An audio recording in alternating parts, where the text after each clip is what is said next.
welcome back to another video. My name is Vembo, and in today's video we'll be going over scary stories found on Reddit. This video was suggested by this comment, so that will be the theme for this video. Also, big thanks to our first member on the channel. If you want to support the channel in any way, consider becoming member, or be like this Chad and send $10. Becoming a member, you'll get access to member-only videos, and early access to them as well. Anyways, before we dive into this nightmare fuel, if you're new here, welcome to the channel where we explore the stories that keep people awake at night. And if you're a returning viewer, you know the drill. Grab some headphones, turn off the lights if you dare, and let's get into it. Our first story comes from a user who goes by Tired Night Shift, and it's titled, "I work security at a children's hospital, and something followed me home." I've been working night security at Riverside Children's Hospital for about 3 years now. It's not the most exciting job, but it pays well, and I get to help keep sick kids safe while they sleep. Most nights are pretty routine. Walk the halls, check the doors, make sure the emergency exits are secure. The worst thing I usually deal with is maybe a confused parent wandering around or a piece of equipment acting up. But about 2 weeks ago, something happened that I can't shake. I was doing my usual rounds around 2 a.m. when I heard crying coming from the pediatric oncology wing. Now this isn't unusual. Kids cry at night, especially when they're scared or in pain. But this crying was different. It was coming from room 237, which has been empty for the past month. I checked my clipboard.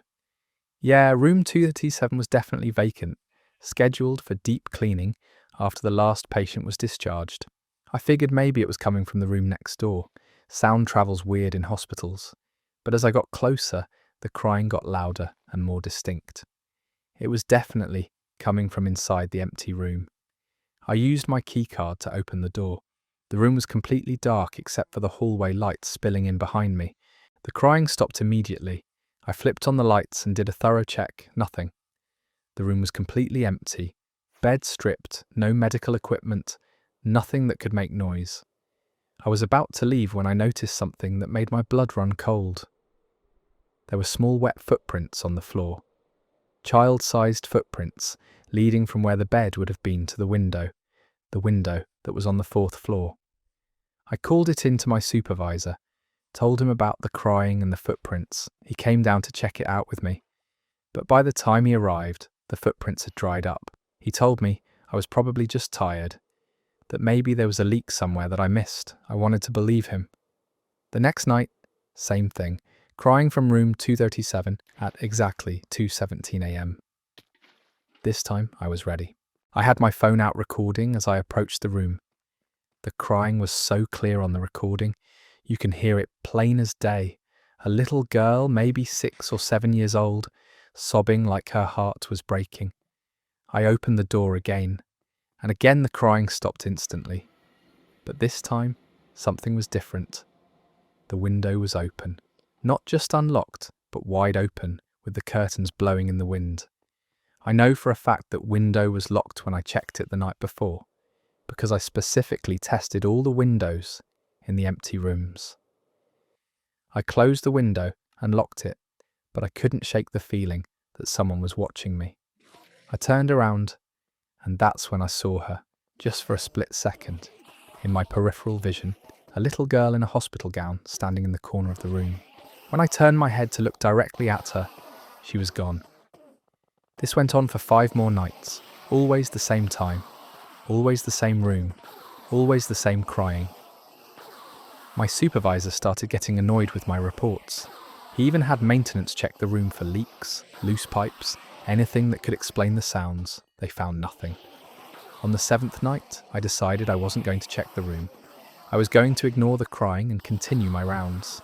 But at 2:17 a.m, instead of crying, I heard laughing. A little girl's laughter echoing through the halls. Not happy laughter, but the kind of laugh that makes your skin crawl, manic, almost hysterical. The laughter was moving. Starting from room 237, it began following me as I walked. I quickened my pace, but the laughter stayed right behind me. I could feel something small tugging at the bottom of my uniform shirt.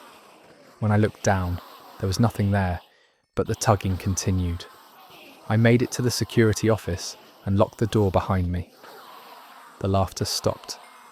I sat there for the rest of my shift, watching the monitors, but I didn't see anything unusual on the cameras. When morning came, I was exhausted and shaken. But here's where it gets really bad. When I got home that morning, I found small muddy footprints on my apartment floor, the same size as the ones I'd seen in room 237. They led from my front door to my bedroom, then stopped at the foot of my bed. I live alone on the 3rd floor of my building. There's no way a child could have gotten into my apartment. I checked all the windows, all the locks, everything was secure. But those footprints were there, clear as day. That night, as I was trying to sleep, I heard it again.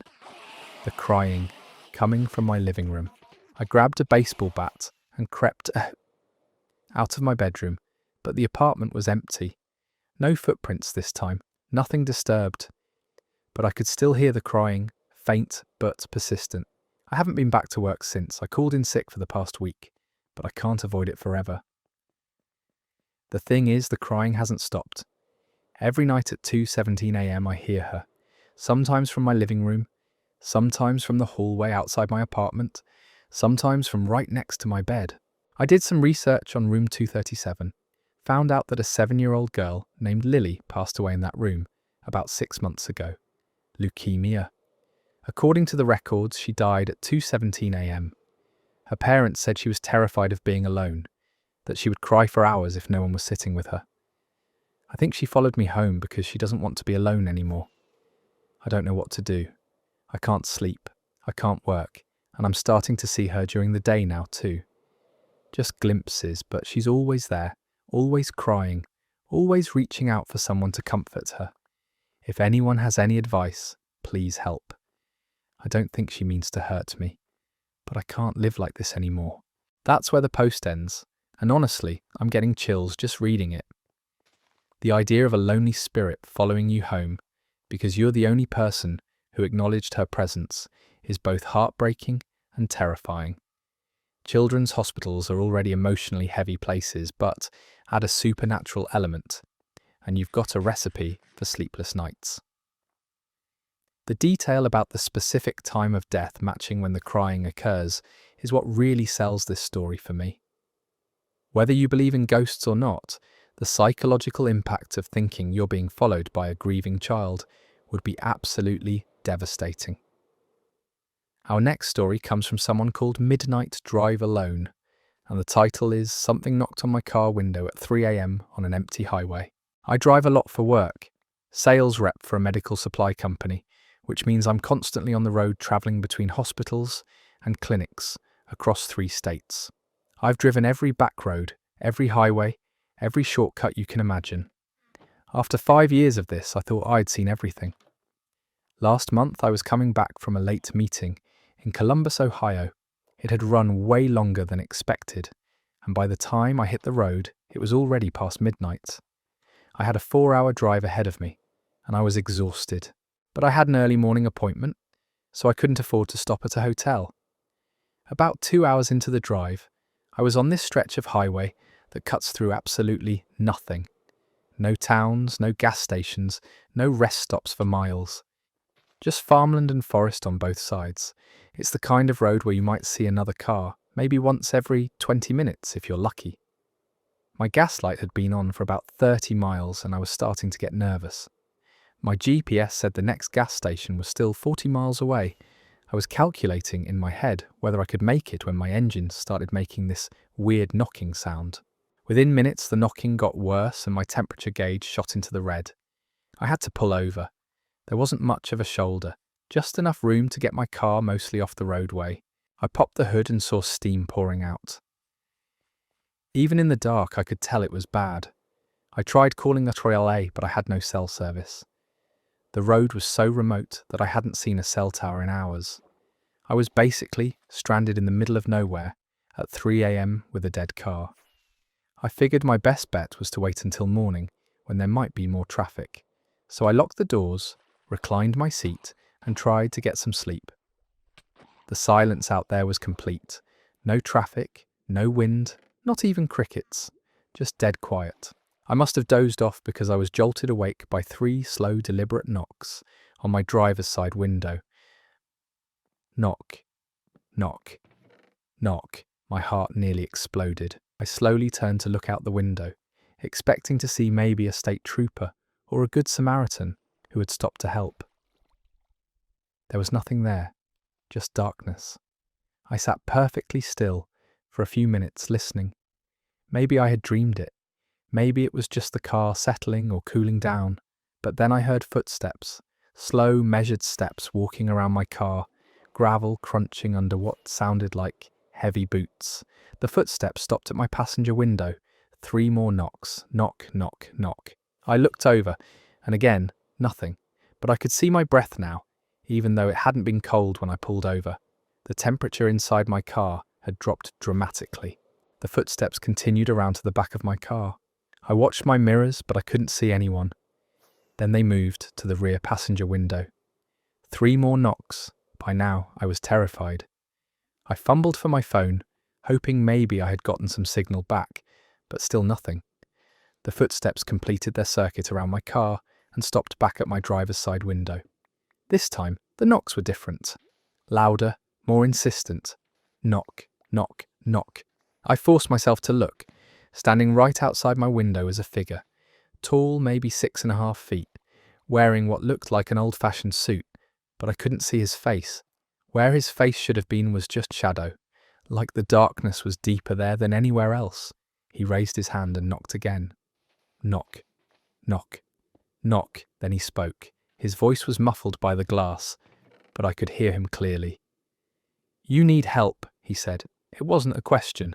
I didn't respond. Every instinct I had was screaming at me not to roll down that window, not to unlock that door, not to engage with whatever this thing was. "I can fix your car," he continued. "Just let me help you."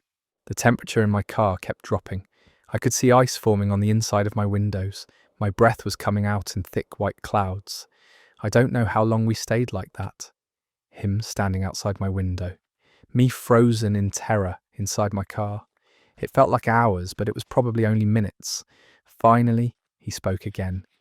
"You don't want my help?" There was something different in his voice now. Disappointed, maybe angry. I still didn't respond. I couldn't have even if I wanted to. I was paralyzed with fear.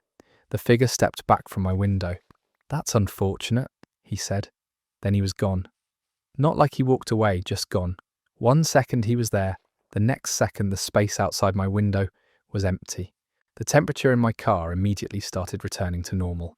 Within minutes, it was back to the mild spring night it had been when I first pulled over.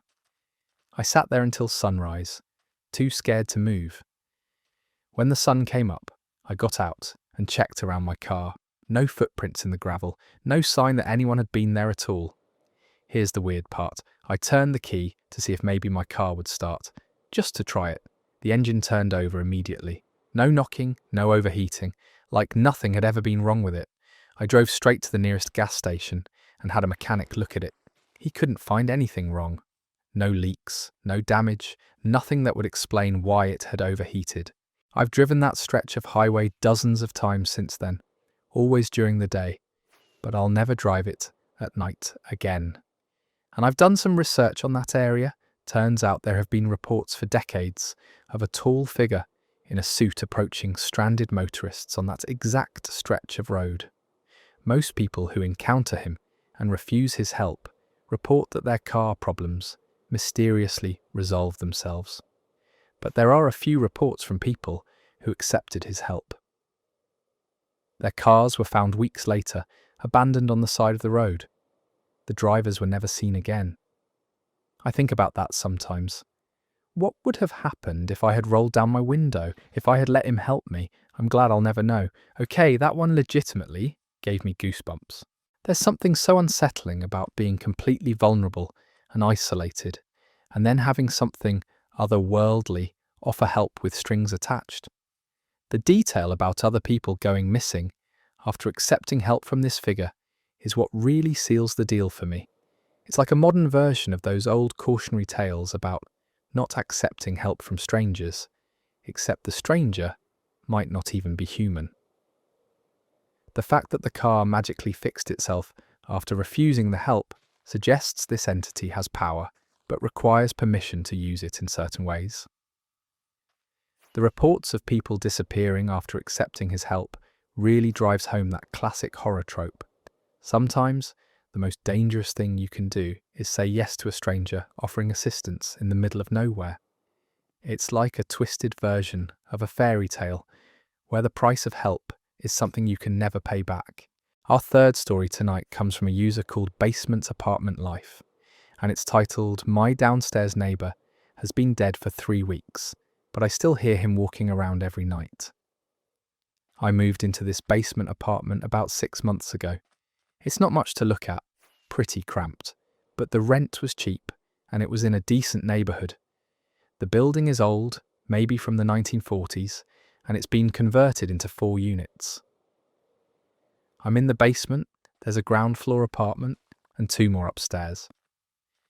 My upstairs neighbour is Mrs. Chen. She's probably in her 70s and keeps to herself. The ground floor apartment has been empty since I moved in, and right above me, in what used to be the first floor, lives this guy named Harold. Or lived, I should say. Harold was probably in his 60s, retired, and he had this very specific routine. Every night at exactly 11:30 p.m, he would start pacing, back and forth across his living room, which was directly above my bedroom. The footsteps were heavy, deliberate, like he was wearing work boots. It would go on for exactly 1 hour, then stop abruptly at 12:30 a.m. At first, it drove me crazy. I'm a light sleeper, and the old floorboards would creak with every step. I could track his exact path from what I figured was his kitchen, across the living room, to the window, then back, over and over. I thought about complaining, but honestly, the guy seemed harmless and 1 hour of noise wasn't the end of the world. I only met Harold face to face a few times. He was quiet, polite, always wore the same brown cardigan and work boots. He mentioned once that he'd worked construction his whole life, that he was used to being on his feet. I figured the pacing was just a habit from his working days, maybe helped him think or relax. 3 weeks ago, I came home from work to find an ambulance and a police car outside the building. Turns out Harold had died. Heart attack. Probably happened the day before. Mrs. Chen had called it in when she noticed his newspaper piling up and his mail overflowing. I felt bad about it. He seemed like a decent guy, just lonely. The landlord said Harold's family would come clean out the apartment in a few weeks, but for now, it would stay empty. Here's the thing though, that first night after Harold died, at exactly 11:30 p.m, the pacing started again. I sat up in bed, confused. The apartment was supposed to be empty. Maybe the landlord was up there checking things out, or maybe Harold's family had come by. But it was the same pattern. The same heavy footsteps in work boots. The same path from kitchen to window and back. It went on for exactly 1 hour and stopped at 12:30 a.m, just like always. The next morning I asked Mrs. Chen if she'd seen anyone go into Harold's apartment. She said no, that she'd been home all evening and hadn't heard anything. When I mentioned the footsteps, she got this weird look on her face and quickly changed the subject. The pacing has continued every night since then. Same time, same duration, same pattern. I've tried staying awake to listen more carefully, and I swear it sounds exactly like Harold's footsteps. The same weight, the same rhythm, even the same spots where the floorboards creak the loudest. Last week I got fed up and decided to investigate. I waited until the pacing started, then went upstairs and knocked on Harold's door. The footsteps stopped immediately. I tried the handle. Locked. I pressed my ear to the door and listened. Complete silence. I went back downstairs, and within 5 minutes, the pacing resumed, finished out the full hour like nothing had happened. I called the landlord and asked if anyone had keys to Harold's apartment besides him. He said no, that he was the only one with access and he hadn't been in the building in weeks. I mentioned the noises, and he got irritated, said I was probably hearing Mrs. Chen moving around upstairs and that grief can make people imagine things. But Mrs. Chen's apartment is on the 2nd floor. The footsteps are definitely coming from Harold's 1st floor unit. And besides, Mrs. Chen weighs maybe 90 pounds and shuffles when she walks. These footsteps are heavy, purposeful, exactly like Harold's were when he was alive. 2 nights ago, I decided to test something. At 11:25 p.m. I went upstairs and stood outside Harold's door. At exactly 11:30, I heard the footsteps start up inside the apartment. I put my hand on the door and I could feel the vibrations through the wood with each step. I called out, "Harold, is that you?" The footsteps stopped for maybe 10 seconds, then resumed. I stayed there for the full hour, listening to someone or something pace back and forth in an apartment where a dead man used to live. When the footsteps stopped at 12:30, I heard something else. The sound of a door opening and closing inside the apartment, like someone going into a bedroom for the night. I'm writing this at 11:25 p.m. In 5 minutes, it's going to start again. I can feel it, this anticipation in the air, like the building itself is holding its breath, waiting. I don't think Harold realised he died. I think he's still up there, following the same routine he had for months, pacing in his living room from 11:30 to 12:30, then going to bed. Maybe he's restless. Maybe he's worried about something. Or maybe death is just another kind of insomnia. The thing that scares me most is that I'm starting to find it comforting.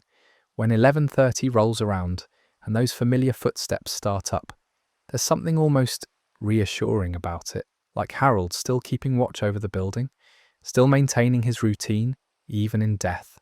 I haven't told anyone else about this. Who would believe me? But I needed to write it down somewhere, just in case something happens to me, in case whatever's keeping Harold tied to this place decides it wants company. The footsteps are starting now, right on schedule.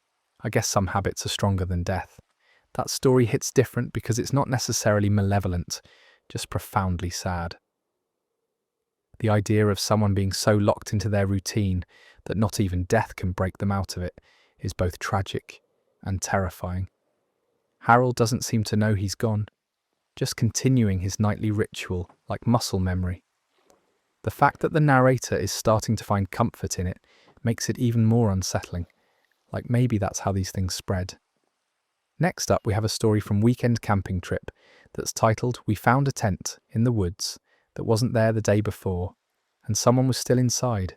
My buddies and I try to go camping at least once a month, nothing too extreme, just getting out of the city for a weekend, drinking some beers around a fire, that kind of thing. We have this spot we always go to, about 3 hours north of where we live. It's not an official campground, just a clearing in the woods near a small lake that we found a few years back. We've been going to this same spot for so long that we know every tree, every rock, every inch of the area. That's why what happened last weekend was so disturbing. There were 4 of us on this trip. Me, Jake, Marcus and David. We got there Friday afternoon, set up our tents in our usual configuration around what we call the fire circle. We've got it down to a science at this point. Jake and I always set up on the east side, Marcus on the west, David on the south, and we leave the north side open facing the lake. Friday night was perfect. Clear skies, good fire, plenty of laughs. We stayed up until probably 2 a.m. before calling it a night. Saturday, we spent fishing and hiking. Came back to camp around dinner time. That's when David noticed it first. "Hey," he said, pointing toward the tree line. "Was that tent there yesterday?" We all looked where he was pointing. About 50 yards from our camp, just inside the tree line, on the opposite side of the clearing, there was a small green tent. Single person size, looked pretty new. I was sure it hadn't been there when we arrived. We always do a perimeter check when we set up camp, just to make sure we're not encroaching on anyone else's spot or leaving trash around. There was definitely no tent there Friday afternoon. Maybe someone hiked in after dark, Jake suggested. Didn't want to disturb us by setting up closer to our fire. That made sense, it's happened before. People finding our spot and camping nearby. Usually, they'll come over and introduce themselves, but some folks prefer to keep to themselves. We decided to give whoever it was their space. If they wanted to be social, they'd come over to our fire. We spent Saturday evening grilling burgers and telling stories, but we didn't see any signs of life from the green tent. No flashlight, no movement, nothing. Sunday morning, Jake was up first making coffee. He came back to his tent and woke the rest of us up with this weird look on his face. "Guys," he said quietly, "I think something's wrong with our neighbour." We all got up and looked toward the green tent. It was still there, zipped up tight, but there was this smell in the air, sweet and sickly, like meat that had been left out too long. "Maybe they're just sleeping in," David said, but he didn't sound convinced. "At 9 a.m., Jake replied. "And what about that smell?" We debated what to do for about 20 minutes. On one hand, we didn't want to intrude on someone's privacy. On the other hand, if someone was sick or hurt, we couldn't just ignore it. Finally, Marcus volunteered to go check it out. "I'll just call out to them, see if they respond," he said. We watched as he walked across the clearing toward the tent. When he got about 10 feet away, he stopped dead in his tracks and covered his nose with his shirt. "Oh God," he called back to us. "The smell is really bad over here." He approached the tent slowly and called out, "Hey, are you okay in there? We're camped across the clearing. Just wanted to make sure everything's all right." No response. He tried again, louder this time. "Hello, is anyone in there?" Still nothing. Marcus looked back at us, then reached out and gently shook the tent. There was definitely something inside. We could see the tent move and shift like there was weight in it. "I think someone's in there, but they're not responding," Marcus called out. "What should I do?" Jake was already on his phone trying to get cell service. "I'm calling 911, he said. "This isn't right." But before Jake could get through to anyone, Marcus yelled, "Guys, you need to see this." He had walked around to the other side of the tent and was pointing at something. We all jogged over to where he was standing. The back of the tent had a large gash in it. Not like it had been torn by branches or animals, but cut. Clean, deliberate cuts in a pattern, like someone had used a knife to slice the fabric in precise lines. And through those cuts we could see, inside the tent, there was a person in there, a man lying on his side in a sleeping bag. He wasn't moving, and from what we could see, he'd been dead for a while. But here's the thing that still gives me nightmares. The cuts in the tent weren't made from the outside. The fabric was pushed outward, meaning whoever made those cuts had done it from inside the tent. The dead man had sliced his way out of his own tent, then somehow ended up back inside it. We immediately called the police and waited for them to arrive. While we were waiting, we noticed other things that didn't make sense. There were no hiking boots outside the tent, no backpack, no camping gear except for the tent and sleeping bag, no car in the small parking area where the trail starts. When the authorities finally got there and processed the scene, they confirmed our worst fears. The man had been dead for at least a week, maybe longer, but we knew for a fact that Tent hadn't been there Friday afternoon. The police asked us a bunch of questions, took our contact information, and told us the area would be closed while they investigated.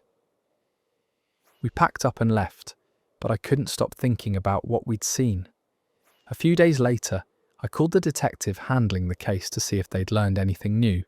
He was reluctant to share details, but he did tell me something that made my blood run cold. The man they found had been reported missing 3 weeks earlier. He'd gone on a solo camping trip and never came home. But here's the kicker. He'd been camping in a state park about 200 miles south of where we found him.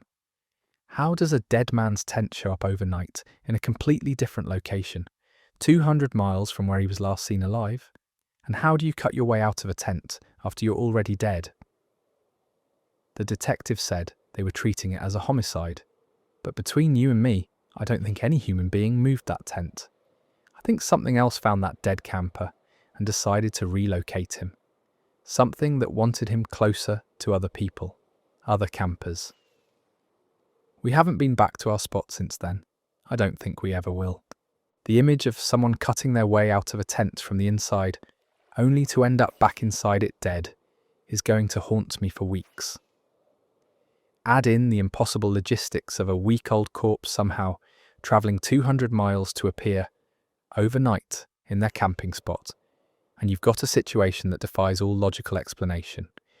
Whatever moved that tent wanted it to be found, and that's somehow more terrifying than if it had just been a random murder.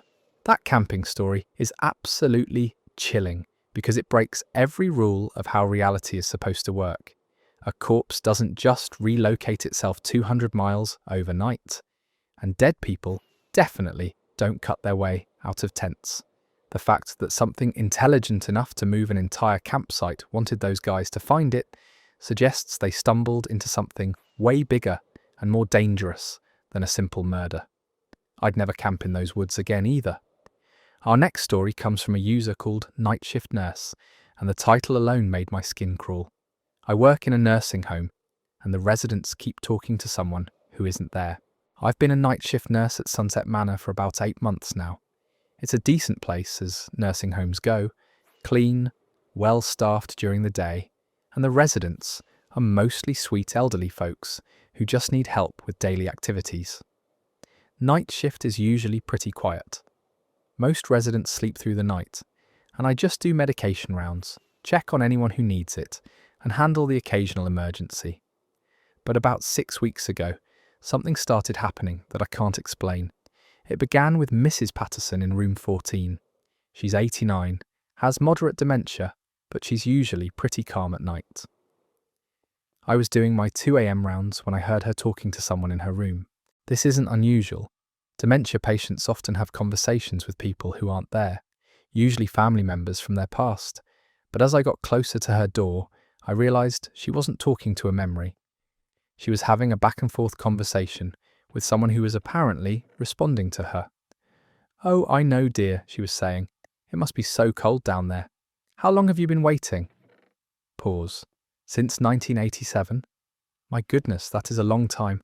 Are you sure no one else can see you?" Another pause. "Well, I can see you just fine. You're a lovely young woman. What did you say your name was again?" I knocked gently and entered the room. Mrs. Patterson was sitting up in bed, looking toward the corner near her window. She smiled when she saw me. "Oh, Amanda," she said. "I'd like you to meet my new friend. She says her name is Rebecca."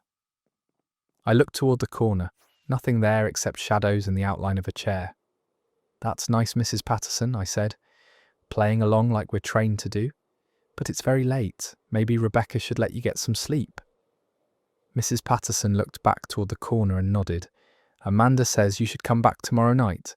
She's very nice, but she needs her rest too." She seemed satisfied with this and settled back into bed. I thought that was the end of it. The next night, I heard voices coming from room 18. Mr. Rodriguez, who usually sleeps like a rock, was having an animated conversation with someone. When I checked on him, he was sitting in his wheelchair by the window, talking to the same corner where Mrs. Patterson had been looking the night before. "You followed me here from down the hall?" he was asking. "Well, that's all right. I don't mind the company. Gets lonely at night. Same pattern, same corner, same pauses like someone was responding. Over the next few weeks it spread. Room by room, more residents started having these conversations. Always at night, always facing that same general direction, always with someone named Rebecca, who they described as a young woman with dark hair. The weird part is, these are residents with varying degrees of cognitive function. Some, like Mrs. Patterson, have dementia, but others, like Mr. Chen in room 22, are sharp as tacks mentally. And they're all describing the same person in the same way. I started keeping notes. Rebecca is apparently in her 20s, has long dark hair, and is wearing what the residents describe as old-fashioned clothes. She's always cold, has been waiting since 1987, and moves from room to room, visiting different residents each night. The residents aren't scared of her. If anything, they seem comforted by her presence. They tell me she's polite, asks about their families, and listens to their stories. Mrs. Williams in room 11 said Rebecca cried when she told her about losing her husband. I decided to do some research. I went through employment records, resident records, anything I could find from 1987. That's when I found Rebecca Martinez. She was a 23-year-old nursing assistant who worked at Sunset Manor. According to the records, she died in a car accident on December 15th, 1987, while driving home from her night shift. The accident happened in the parking lot. She'd fallen asleep at the wheel after working a double shift and crashed into the brick wall at the back of the property, the wall that's directly below the windows, where the residents keep seeing her I found her employee photo in the old files. Long, dark hair, young, pretty, wearing the old-style nursing uniform they used in the 80s.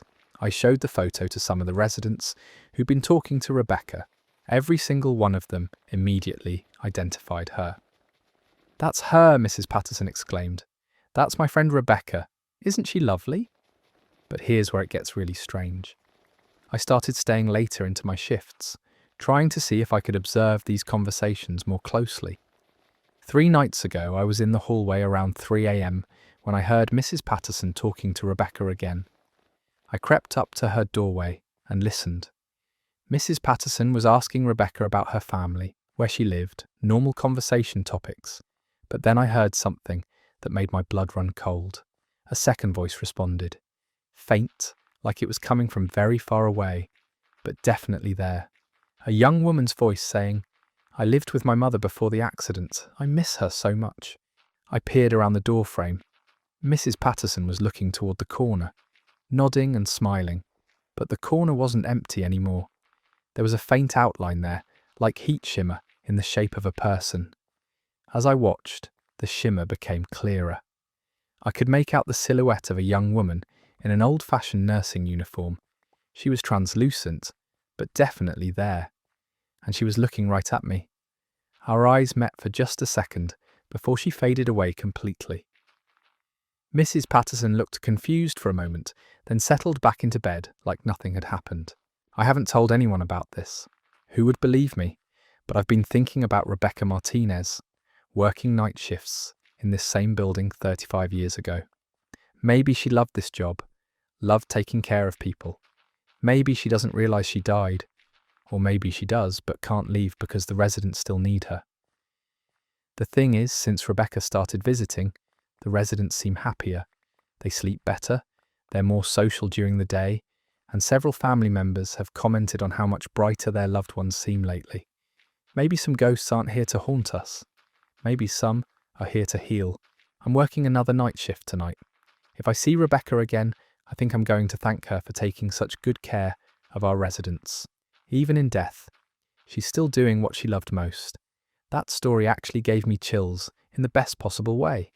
The idea of a nurse who loved her job so much that she continues caring for residents, even after death, is both beautiful and haunting.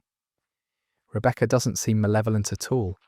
She's providing comfort to elderly people who are often forgotten and lonely. Sometimes the most powerful ghost stories aren't about revenge or terror, but about love that transcends death itself. Our final story tonight comes from someone called Subway Worker Mike, and it's titled, "I work maintenance for the subway system, and there are tunnels on our maps that don't exist." I've been working maintenance for the Metropolitan Transit Authority for about 7 years now. It's not glamorous work, but it's steady, and I like being underground. There's something peaceful about the tunnels when the trains aren't running. Just you, your tools, and miles of concrete and steel stretching out in every direction. Part of my job involves routine inspections of abandoned sections of the subway system. The city's been building and rebuilding these tunnels for over a century, and there are lots of areas that were sealed off when new routes were built or old ones were decommissioned. Most of them are just empty corridors now, but we still have to check them periodically for structural issues, water damage, that kind of thing. Every maintenance worker gets issued a set of maps showing the entire subway system, including the abandoned sections. These maps are incredibly detailed, showing every tunnel, every junction, every sealed entrance. They have to be accurate because getting lost down there is no joke. Some of these tunnels go for miles without any exit points. About 3 months ago, I was assigned to inspect a section of abandoned track in the lower level beneath the 42nd Street station. According to my map, there should have been a straight tunnel running east to west for about half a mile, before hitting a sealed wall where the old line connected to what's now the shuttle to Grand Central. I'd been in this section before, probably 6 or 7 times over the years. Same layout every time. Straight tunnel, some old electrical boxes, a few maintenance alcoves, then the sealed wall at the end. Simple inspection, in and out in an hour. But when I got down there that day, something was different. About halfway through the tunnel, there was an opening in the south wall that I'd never seen before, not a doorway or an official entrance, just a rough hole in the concrete, like someone had broken through from the other side. I checked my map. According to the diagram, there should have been solid earth on the other side of that wall. No tunnel, no room, nothing, but I could feel air moving through the opening, and when I shined my flashlight inside, I could see it opened up into another tunnel running perpendicular to the one I was in. This was weird, but not unheard of. Sometimes old maps are wrong, or construction crews find previously unknown spaces. I radioed back to dispatch to report the discrepancy and ask if I should investigate. My supervisor, Tony, told me to take a quick look and document what I found. Probably just an old utility tunnel that didn't make it onto the maps, he said. I squeezed through the opening and found myself in a tunnel that looked much older than the main subway system. The walls were brick instead of concrete, and the ceiling was arched like the really old parts of the system from the early 1900s. But the strange thing was how clean it was. No graffiti, no debris, no signs that anyone had been down there in decades. The tunnel extended in both directions beyond the reach of my flashlight. I chose to go left and started walking. After about 200 yards, I came to a junction where this tunnel intersected with another one. I checked my map again. According to the official documentation, I was standing in the middle of solid bedrock. I took some photos and made notes, then decided to explore a little further. The right branch of the junction led to what looked like a small platform, like a subway station that was never completed.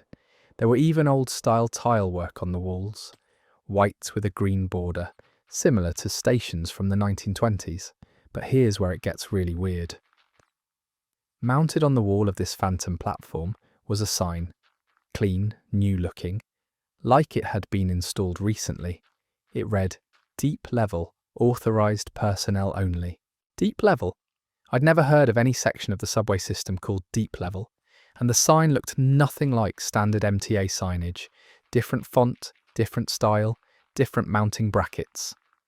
I took pictures of everything and headed back. When I got to the surface, I immediately went to Tony with my photos and notes. He looked at them for a long time without saying anything. "Mike," he finally said, "I need you to forget about this tunnel. Don't put it in your report, don't mention it to anyone else, and don't go back down there." I was confused. Why? What's the big deal? So, there's an old tunnel that's not on the maps. That happens sometimes, right? Tony looked around to make sure no one else was listening, then pulled me into his office. "Mike, you're not the first person to find that tunnel, and every time someone does, I get a call from people way above my pay grade telling me to shut it down." He went to his filing cabinet and pulled out a folder. Inside were photos and reports from other maintenance workers going back at least 15 years, all describing the same tunnel, the same platform, the same sign. "The thing is," Tony continued, "that tunnel doesn't just appear randomly. It only shows up when something bad is about to happen. Subway accident, system failure, something that's going to hurt people." He showed me dates from the reports. Every single one was dated within 48 hours of a major incident on the subway system. Derailments, electrical fires, platform collapses, always something serious. Always something that could have been prevented if someone had known about it in advance. "The higher-ups think that tunnel is some kind of warning system," Tony said. "Like the old subway system itself is trying to tell us when something's wrong." I thought he was losing his mind. "Come on, Tony, you're talking about supernatural subway tunnels? That's crazy." He shrugged. "Maybe it is, but I've been doing this job for 23 years and I've learned not to ignore patterns. You found that tunnel on a Tuesday. If I'm right, something's going to go wrong somewhere in the system by Thursday." I left his office thinking Tony had been underground too long and it was affecting his judgment. But Wednesday night, around 11 p.m, there was a massive electrical fire in the tunnel between Union Square and 14th Street. No one was hurt, but it shut down service for 2 days and could have been catastrophic if it had happened during rush hour. The next week, I couldn't stop thinking about what Tony had told me. I did some digging in the old MTA archives, looking for any reference to deep level or unusual tunnel discoveries. What I found made my skin crawl. Going back to the 1920s, there are scattered reports of maintenance workers finding tunnels that shouldn't exist. Always the same description. Old brick construction, clean corridors, signs referring to deep level, and always within 48 hours of the discovery, some kind of accident or system failure. The reports stopped appearing in official documentation after 1967, but I found references to them in personal journals and union newsletters. It's like someone made a decision to stop officially acknowledging these discoveries, but the discoveries kept happening. I haven't been back to that section of tunnel, and I've been trying to follow Tony's advice and forget about it. But 3 days ago, I got assigned to inspect a different, abandoned section near the Brooklyn Bridge station. Halfway through my inspection, I found another hole in the wall, another tunnel that shouldn't exist, another clean corridor leading to another platform with another sign reading, "Deep Level Authorized Personnel Only." I didn't report it this time. I just documented it privately and waited to see what would happen. Yesterday, there was a signal failure that caused a 3-train backup during morning rush hour. Minor compared to some incidents, but it easily could have been much worse if the timing had been different. I think Tony's right. I think there's something about the subway system that we don't understand, something that's been trying to warn us for almost a century. Maybe it's the collective consciousness of all the workers who built these tunnels, or maybe it's something else entirely. All I know is that every time I find one of these tunnels, something goes wrong within 48 hours. And I'm starting to think that's not a coincidence. I'm scheduled to work another inspection tomorrow. Part of me hopes I don't find any more holes in the walls, but part of me wonders what would happen if I ignored the warnings and just walked past one of those deep level signs. Maybe some mysteries are better left unsolved. That story perfectly captures the eerie feeling of urban infrastructure having its own consciousness.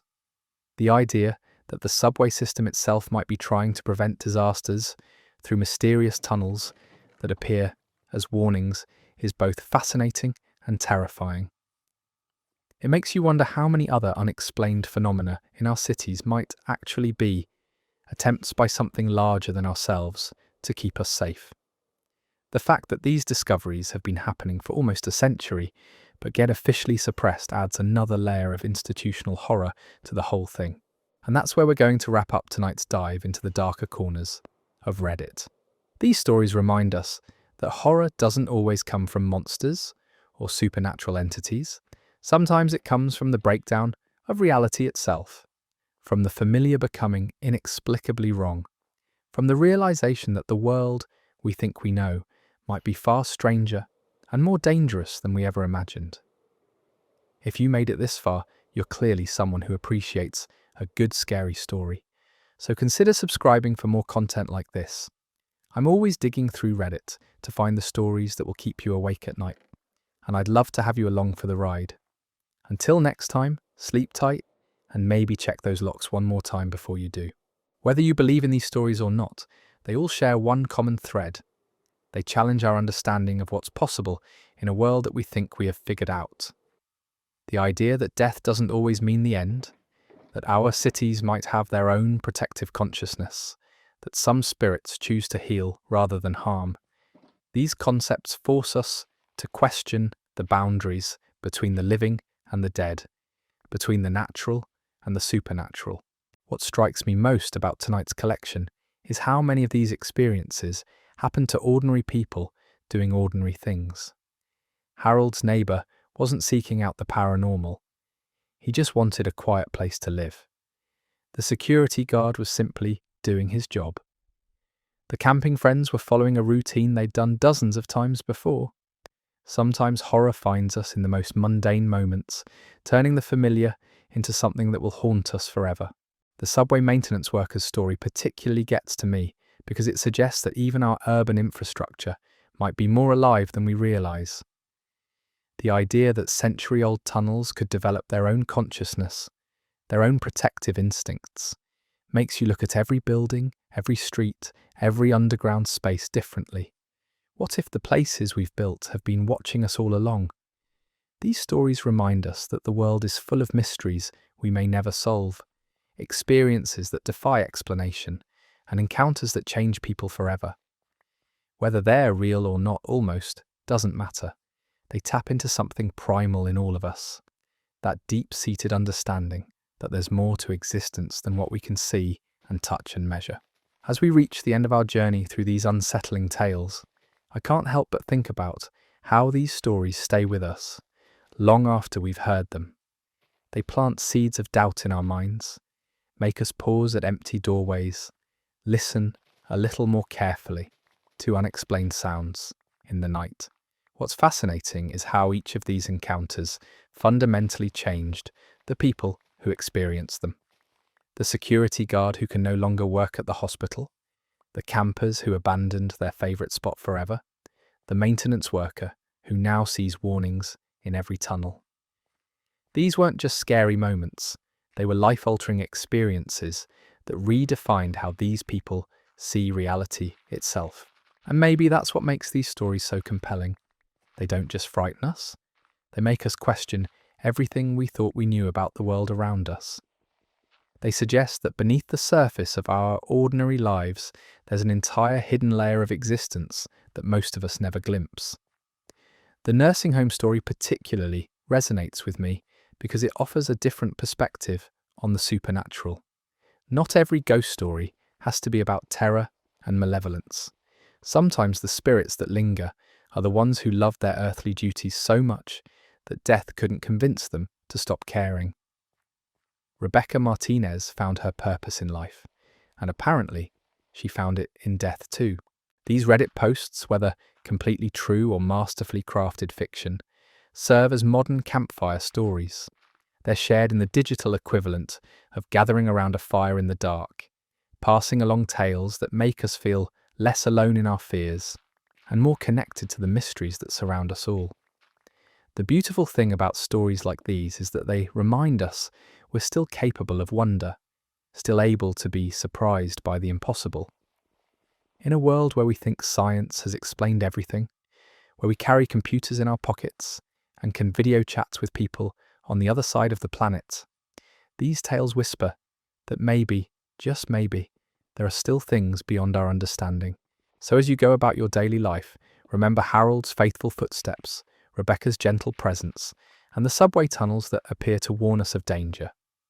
Remember that the security guard's recording captured something that shouldn't exist, and that somewhere out there, a figure in an old-fashioned suit still approaches stranded drivers on dark highways.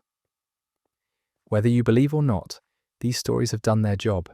They've made you think, made you wonder, made you look twice at shadows and listen more carefully to the sounds your house makes when you're trying to sleep.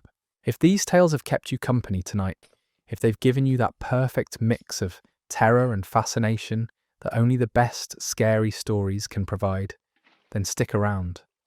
There are always more mysteries to uncover, more impossible experiences shared by people who swear they're telling the truth.